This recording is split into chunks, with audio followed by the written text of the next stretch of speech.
I'm Rochelle Wilhite. I'm the designated broker of Best Choice Realty, and tonight we are going to be covering the Form 35E on escalations. And we have covered this in past YouTube sessions, but tonight I think we needed a refresh.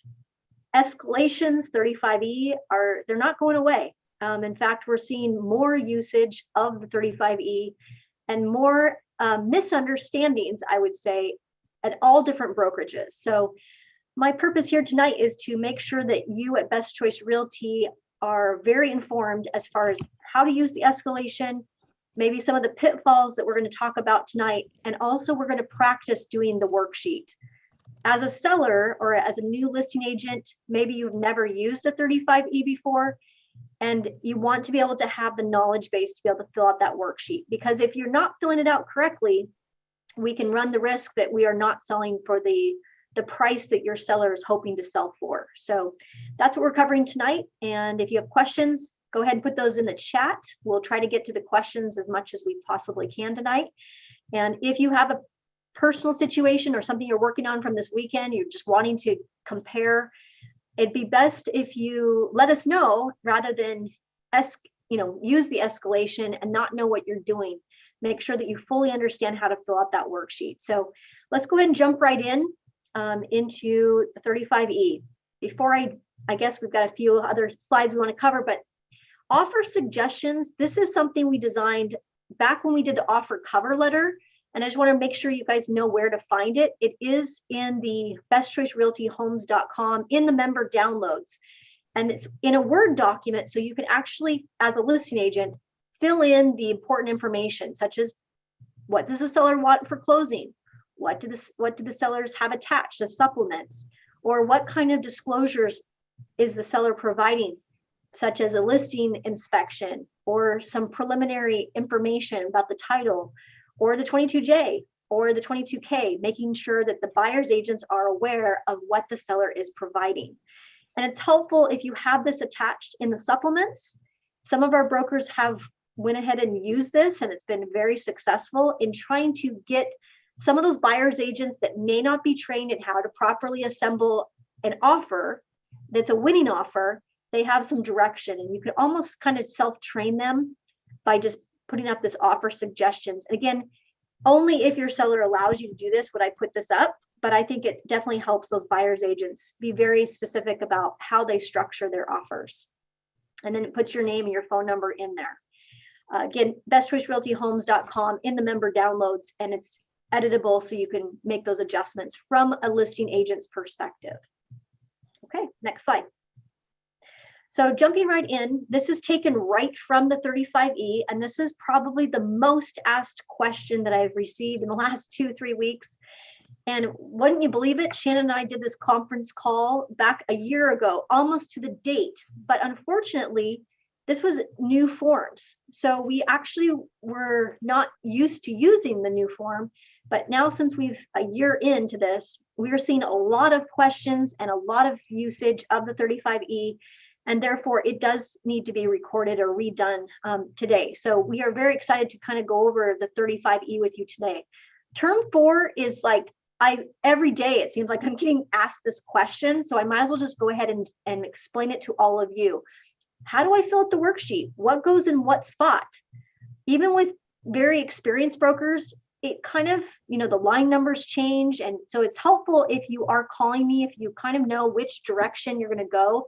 If you've received 15 offers, if you've spent the time in deciding, which are the 2 or 3 best ones so that we can actually fill out the worksheet together. Because it sometimes is confusing when you have so many, and we're talking 15, 20 offers we're seeing on some properties, which becomes very challenging if you're overwhelmed or you're trying to make decisions and you are under the time constraint of say 9 o'clock tonight, and it's going to be 6 o'clock tonight, and we only have a few hours to make a decision. Some of this takes time to make sure that it truly is a bona fide written offer and that it is truly a competing offer. So in line 44, Jan's like waiting for me to talk here. So you guys, line 44, you see line 44, it says purchase price of competing offer. So at this point, I would have received multiple offers One of which being that they are using a 35E. I could have many offers that also had 35Es included in their package as well. If I'm dealing with just one 35E, it makes it pretty simple, but most of the time that we're seeing multiple uses of the 35E, meaning Jane could have an offer, Shannon could have an offer, and all of them could have escalations. So the part that is confusing, and I wish I could, in fact, Shannon, just highlight it if you could on the screen, or the maximum purchase price of the competing offer. Highlight that section, it's line 44. Many people get confused by just the first line 44. What do I fill in there? If Shannon's offer is 400, for example, but her escalation is I'm willing to beat anybody's other offer by 5,000 up to a cap price of 475. And then Jane's offer is 450 up to a competing offer of say 480. I actually can use, and I want to go with Shannon's offer, I actually can use the competing offers escalation provision, meaning her cap price, Jane's cap price of 480, and then 000 all the way down, because they're in essence paying the cap price of the total amount. It makes the worksheet very confusing, but the most important point to remember is it's or the maximum purchase price of the competing offer if it contains an escalation provision. So when you're comparing escalation to escalation, you need to look at the cap price or that total price on the 35E of the competing offer. And it's in parentheses right there on line 44. So that's the important point. Don't be only paying, so Shannon's 400 and Jane's was 450. We're not just using the purchase price, we're actually using the cap price or the competing price, the competing offer, if it includes an escalation provision. So a lot of people get very confused about line 44. Then you work your way trying to compare apples to apples. So is there any credits to the buyer in the competing offer? Are there any credits to the seller? Credits to the seller might be, we're willing to pay for excise tax. We've seen that in certain circumstances. We're willing to pay for, the seller has willing to pay for a home warranty. We're willing to pay for that type of information. That could be seen as a credit to the seller in an escalation type of situation.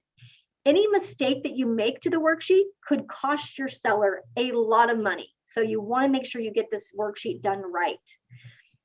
The escalation amount would be the amount that they're willing to beat the other offer. It says plus the escalation amount. So if Shannon's case, she's willing to beat Jane's offer by $5,000, she would write that $5,000 in line 50. Any credits to the buyer, again, that would be credits, and any credits that were due, less credits due to the seller. So you have to make sure when it's plus, it's adding, and when it's less, it's minus. So you just have to make sure you do your math correctly, and then your new purchase price would arrive on the bottom line on line 53. So competing offer is defined as bona fide, means cash at closing, no 22B. I get asked that a lot. Can I do a contingency? I have to preface that. What type of contingency? If it's the 22Q, yes, it can be used to compete. If it's a 22B, it cannot be used. And the closing date needs to be defined. So that's why it has to be a competing offer defined in paragraph 2.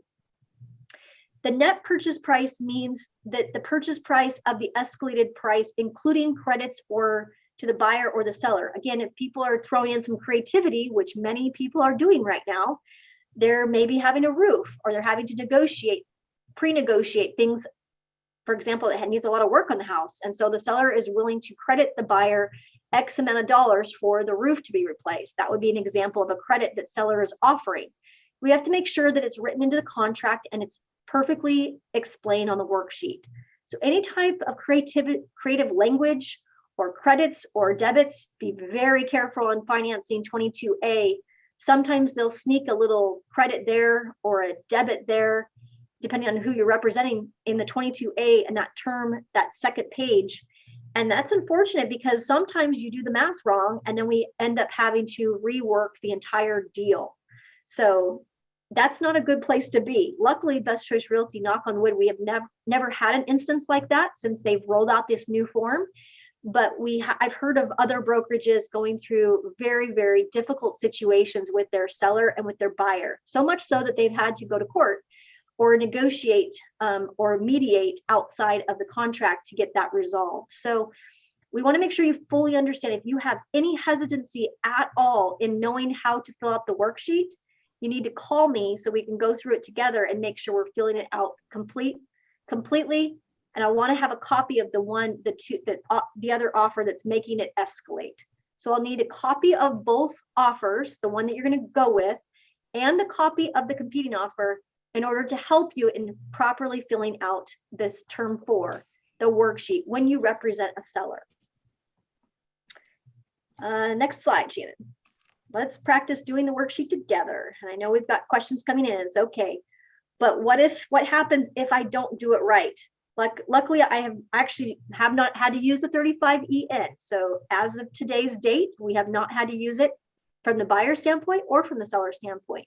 So our brokers are well trained. I can honestly say that because we have not had to use the 35EN, but other brokerages have had to use it. And what the 35EN is, it's a notice that corresponds to the Form 35E that says, and the buyer has a default, they have 3 days, their broker has 3 days to make sure that the calculation that's provided that we put together on the worksheet is done correctly. Then the seller has 2 days, if it's not done correctly, to terminate, refund the earnest money following receipt. And if the seller does not terminate, the buyer's calculated price is the purchase price. So luckily for us, we have not had to use the 35EN, but this is the notice that we would use in case there was a problem with the worksheet. So let's keep it that way, you guys. Let's make sure we're not messing up the worksheet and we have to use this notice form. Let's go to the next slide. So we have a scenario. So I want you guys to get out your pen and paper. I'm going to go through the 2 different scenarios, and there is a quiz question tonight. It's been a while since we did a little quiz. So this is a way to test your knowledge. If you were a listing agent today and there was only 2 offers, we try to make it pretty simple, but it is a pretty creative situation. It's not an easy house. In fact, it's at this price point, it probably is as a first-time home buyer house that needs some work. It looks like there's a roof replacement on this one. So offer number 1 comes in at $400,000. It has an escalator, meaning they're willing to beat any other legitimate written offer by $1,000.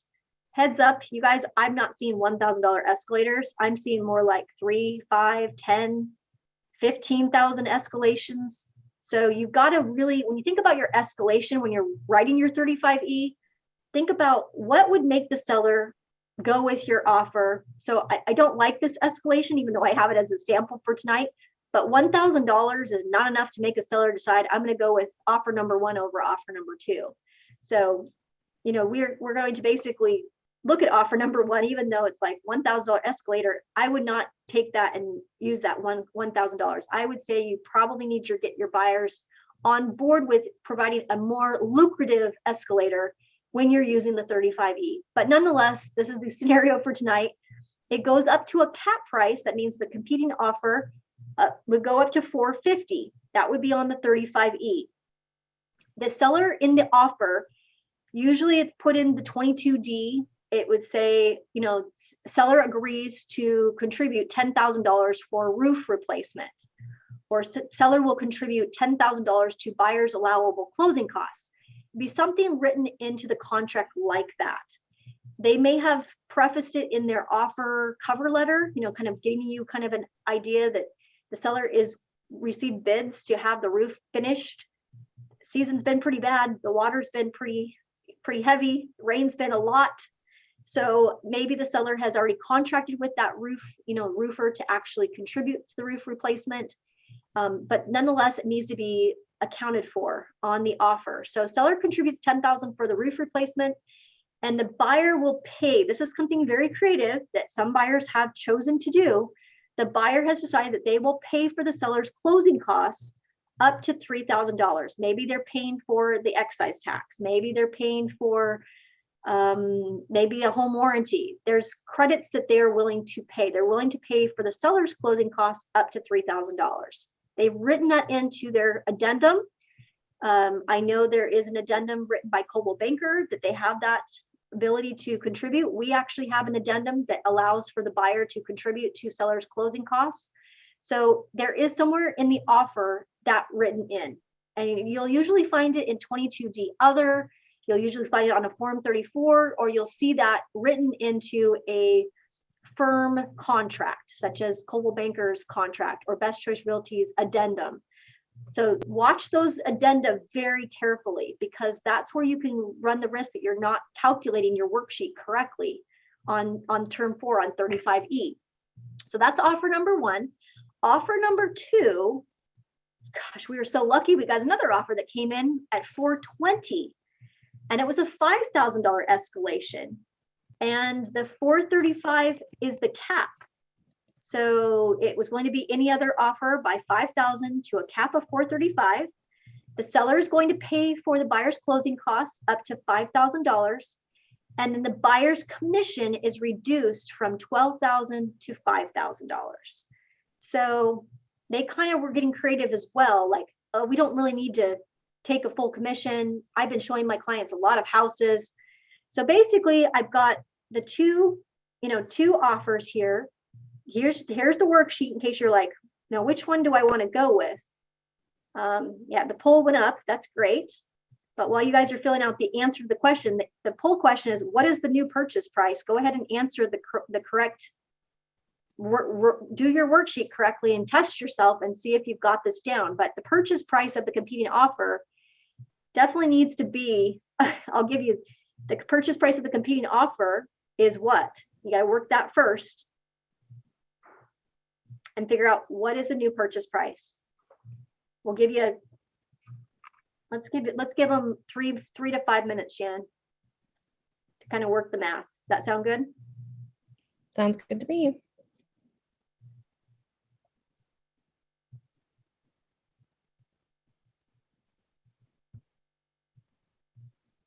We got a few people that are trying to throw some ideas on this chat. I wouldn't, sometimes you probably want to read the question again. It was a tricky one with credits and debits. Many times they're 0, 0, 0, which makes it easy. But if they're throwing different credits and closing costs, be sure you're working the worksheet out correctly.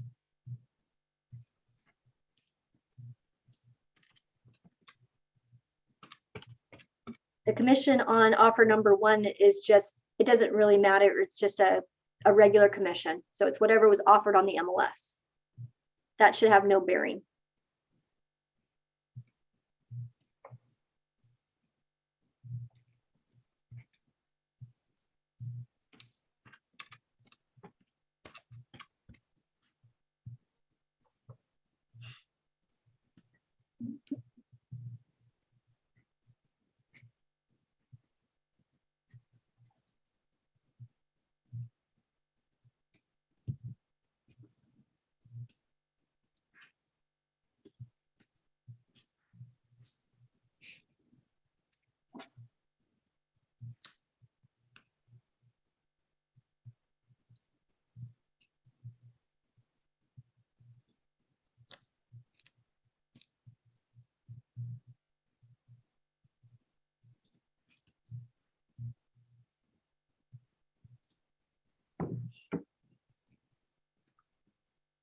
Another minute, Shannon?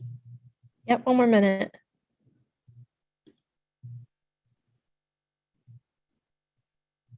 And real estate agents, honestly, if I was to poll everybody that took the real estate exam to get your license, I would say the math section tripped many of you up. So math is not usually, for many agents, is not their strong suit. So it makes me a little nervous when we have a worksheet like this and we're asking you to make sure we get the math correct.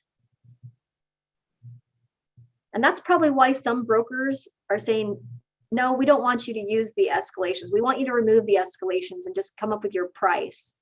I have had brokers tell me that, like, I can't have my agents. And I've always said, no, my brokers at Best Choice Realty, they know how to do math and they know how to use the worksheet and they know their forms. So please do not let me eat my words out there, because we do allow escalations. In fact, I love escalation. It really throws It makes the seller more money many times if we actually do it right. So I love using it. So I'm a big proponent of using the 35E. Okay, I think we've gotten all of them in. Let's go ahead and see the poll. Should we see the poll, Shannon? See how well we did? Yeah, we'll share the results and we'll go to the next slide. Oh, wow. So yeah, we definitely have some math issues. Not everybody has got it. Okay. Well, that's good. We had this recording and we definitely want to spend some more time. And those of you who did not get it right, you'll want to definitely call me if you're representing a seller and you're trying to figure out the calculation on this calculation worksheet. So let's go through it, Shannon, together so we can work on it as a group. So those of you that 20% of you that got 445, you guys did understand the concept and did know how to do the math right. Those of you who did not understand the math right, we'll go through it together on the screen here. So the purchase price of the competing offer. This is the part that I get questions all the time, even if you don't have the pluses and the minuses, is I want to go with the competing offer. So you actually take the 435, the offer number 2. Let's say we want to go with offer number 1 because it's got a better cap. So that would be the 435. It's not the 420, it's the 435 that goes in that first box. So that's the number 1. I get asked that question all the time. So that's because of the parentheses that says, or the maximum purchase price of the competing offer if it contains an escalation provision, which this one does, contains an escalation provision. So that would be 435. Less the credits, so it would be -5. So that's because the seller pays the buyer's closing costs up to $5,000. Is that right? Or is that the buyer's commission reduced from 12 to 5, Shan? The 7,000 would be the reduction in commission. Okay, so that's this plus 7,000 because of the buyer's commission is reduced. So because they reduced commission, they put that into the contract, and it was perfectly disclosed that that's what they were going to do. Then that's why the 7,000 of plus 7,000 goes there. So the competing offer net price is 437, and that might be where some of you guys got confused. But then the escalation, you add the $1,000, so that would be a plus 1,000 because of the escalator. And then the credits, because the seller's contributing for the roof replacement of $10,000. And then, but the buyer's willing to pay $3,000 in the seller's closing costs. That's a minus $3,000, bringing the new purchase price to $445. And that was a tough one because of the pluses and the minuses. And we wanted to make sure that you at least have an understanding, or maybe you're pushing the panic button now while you're in training rather than waiting till you're really doing it for the real deal, right, Shannon? You've talked about this last year. Yeah. Yeah, I mean, some of you've got a little bit of learning and practice to do to understand the worksheet on term 4. All right. What not to do. So let's go through these one by one. And Shannon, you might want to pull up a sample. Seller's contribution should not be a minus. In the instance of, so Ricardo had a question. You want to answer some of the questions, Shannon, before we move on to this? Yeah, sir. We'll start with some of the earlier ones to make sure everybody got their questions answered. But Mary had a question earlier on. Can we instead agree with the buyer broker that we will send them the competing offer and the document, then document the price in the Form 21? Yes. Yeah, Mary is, and that's where a lot of people, you got to be careful, Mary, on that. I'll explain a little bit of a pitfall that we've seen recently with that. But yes, it's a lot of brokers, instead of using the 35E, let me email you that competing offer. And if you could just be so kind to cross up the price and write the new price on and initial it, and then I get my sellers to initial it, and everybody can be happy. It's just when we have a problem with getting signatures or when the buyers and sellers miss some cutoffs that we run into problems with that, because it is a counteroffer. I mean, when you're changing price and initialing, that would be a counteroffer. So we have to be all on the same page of that. But I have seen a lot of people do that because they just don't want to get into this type of worksheet situation with pluses and minuses. And it makes a lot of sense to do that. So that's a great idea, Mary. If you're still not confident with it. Yes, you still have to show the competing offers to the other buyers. That is correct, Kathy. Shannon, what else do we have? Yeah, and then it looks like you guys are really funny about your math. But yeah, that takes care of most of the questions we had come through.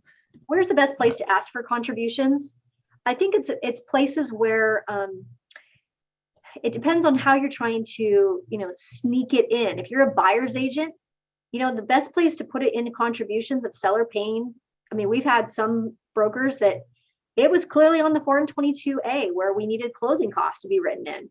And that's unfortunate that the listing agent didn't catch that, but that is where I would place any contribution paid for by the seller, such as closing costs. The best place is to embed it right into the contract. And then that listing agent better go through with a fine-tooth comb, not rely on a transaction coordinator, not rely on, I'm just hurrying because I got 20 offers and they missed that important component. That's a good place to put it, Steve, is, ask for it in the places where it's normally found, which would be finance provision. If you're asking for other contribution or you're offering, you want it to be seen, a 22D in the other section would be another place where you could offer the seller a credit towards their closing costs, or quite simply using our Best Choice Realty addendum. There is a place there to pay for the seller's closing costs. So that's where the best place to ask for contribution is use the forms, not be super creative on the addenda. Okay.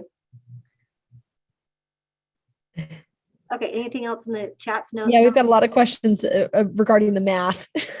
Okay. So maybe we need to go through it one more time, Rochelle, if you're okay with that. Why don't you go through it? That way it might come across different if you go. Sure. So the way that I'm understanding it here, so we've got the purchase price of the competing offer, which is the 435 on offer number as the max price on offer number 2. Less any credits that the buyer had in that competing offer. So they had a $5,000 credit for closing costs.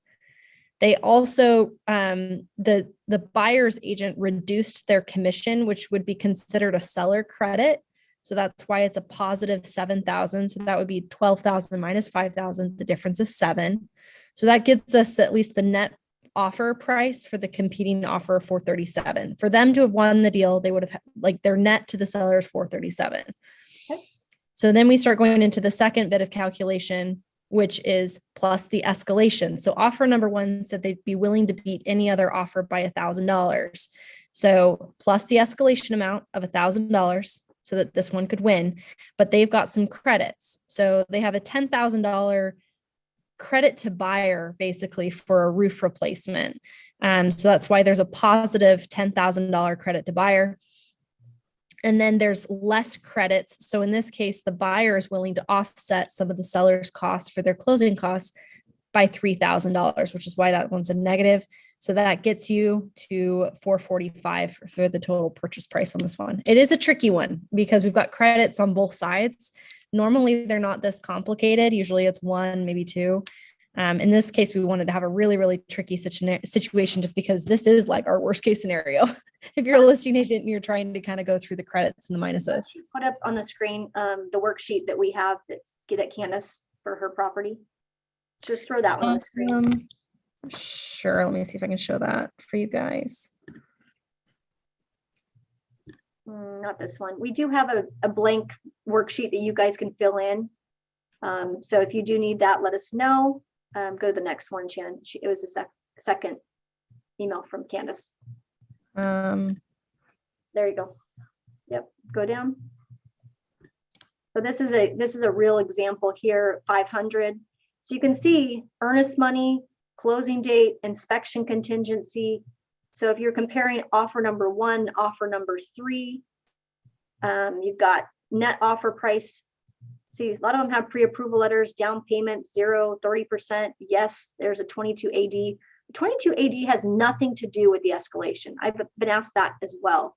Has nothing to do with the escalation. It's all about whether that buyer has additional funds in case the appraisal does not come into the value.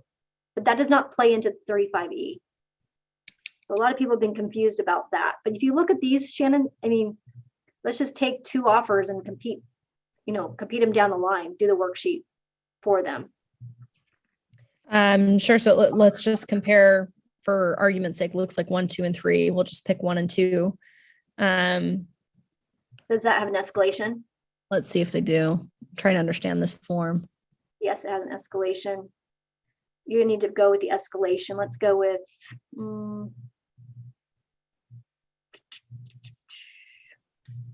yeah, see, you could see they're all over the board here. 10 offers. My goodness. The 3 that have escalations, there's 3 right there. Oh, it looks like that. Yeah. So offer number 3 it looks like they have an escalation or whatever, but they've included $496 would be the net offer price. Right. So let's use offer 1 and offer number 3. Let's run the worksheet, Shan. So it's 500. Okay. So in this case, we have offer number 1, which is 5,000 straight up. And then we have offer number 3 with a $4,000 credit. So that's a $496. So say the $500,000 offer had an escalator of 10,000.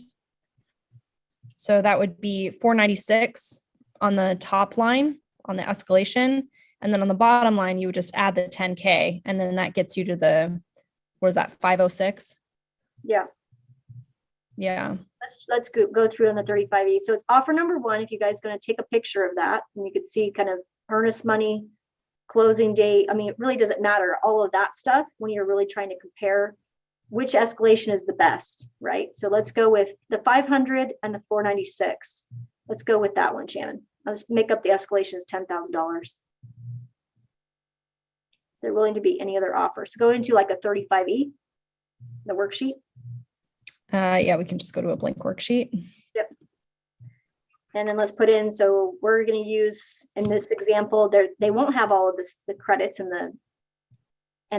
so it's just going to be the 496.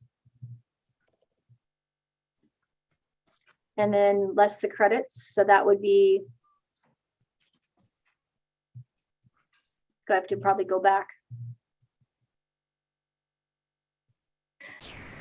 I think you're overcomplicating it, but in essence, this would be the 490. They're paying closing costs. Their competing price would be the 496 here.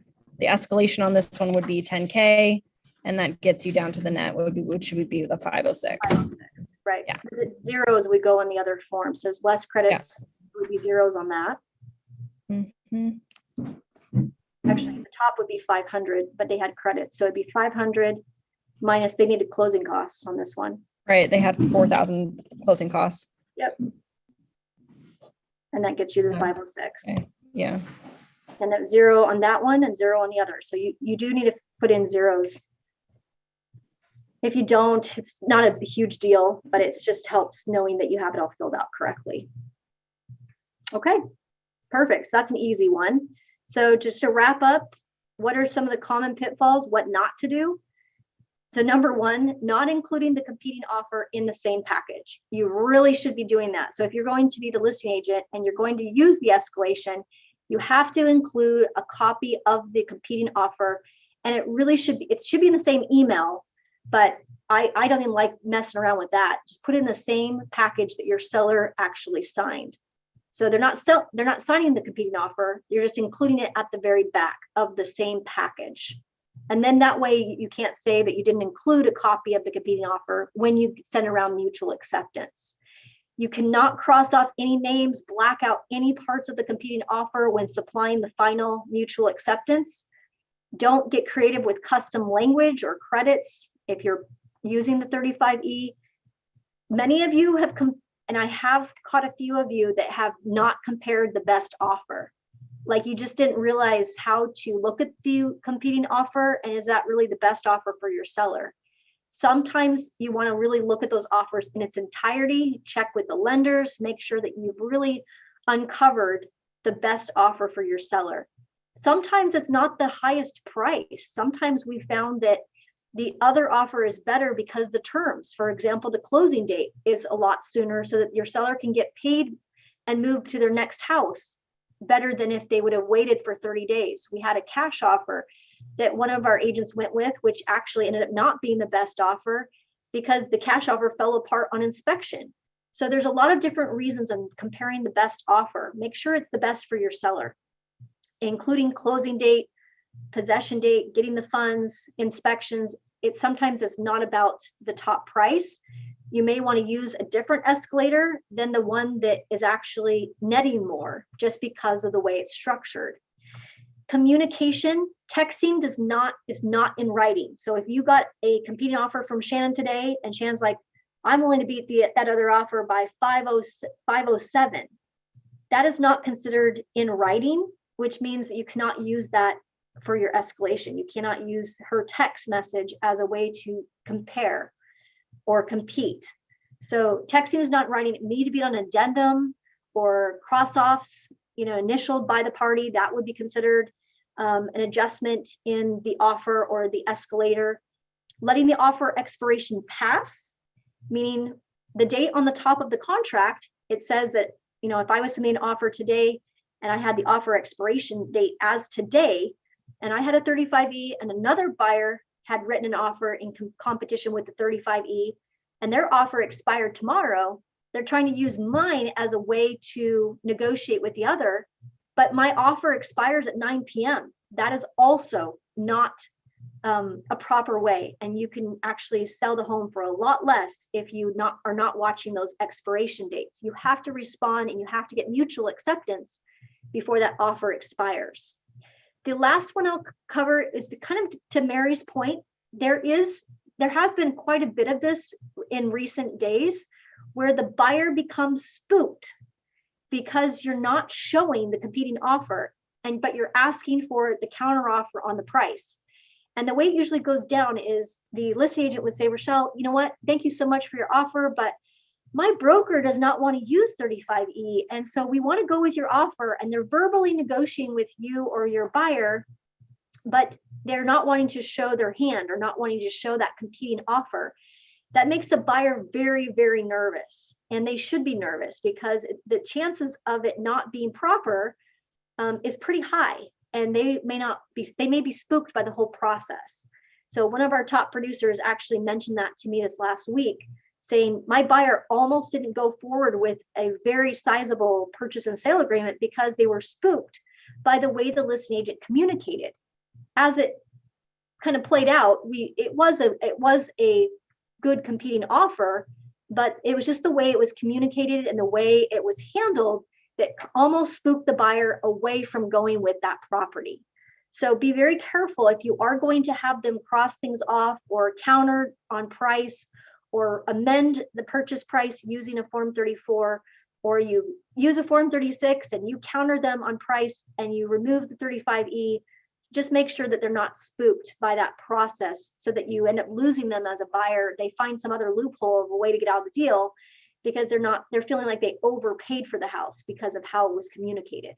So be careful on those, that you're not spooking buyers, that we're actually using the right methods to communicate and we actually are showing the competing offer when it makes sense. I mean, just be honest with the buyers. If the offer is expired, but you do have a good offer that expired, you may have to show that in order to not spook that buyer into moving forward. All right, Shannon, any other questions that came up? I think that was it for tonight.